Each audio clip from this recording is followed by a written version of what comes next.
waxaa ka socda dalka Sacuudiga daadad, roobab iyo waliba gugacyo iyo duufaano, kuwaasi oo ahaantii xalay magaalada Madiina al-Munawwara waa goobta uu nabigeena sallallahu alayhi wasallam ku duugan yahay, masjidka weyn ee nabiga.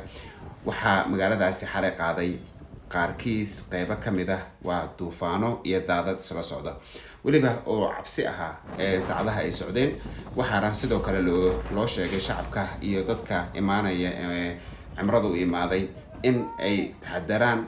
shacabka magaaladaas deganna loo sheegay in ay gabi ahaanba isalaaliyaan. haddaba sidoo kale magaalada Maka ayaa maalmihii lasoo dhaafay ayadan laftigeeda roobab iyo duufaano iyo roobab badan ka socotay. magaalada Maka ayaa waxaa iyada laftigeeda lagu arkay caalamka gugacyaal fara badan oo cirka ka dhacayo. haddaba ma weatherkii isbedela sida la socono goobo kamid ah wadamada Carabta sida Imaaraadka kale ayaa waxay soo xadaan roobab oo waxay sameeyaan artificial rain wax la yiraahdo, ayagoo diyaarada cirka u diro cusbana ku daadiyo kor si ay roobka uga soo xadaan hadba daruuraha meelahaas ka dhow.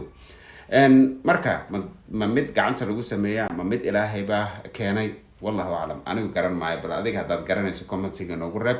balse halkan kala soco goor walba roobabka iyo weedarada iyo wax walba oo isbedela ama wararka caalamiga ahba gaarsii Soomaali. haddii aad ogtahay shacabka Soomaaliyeed qof jira cimrada ama goobahaas jirana la socodsii in mar walba uu taxadaro.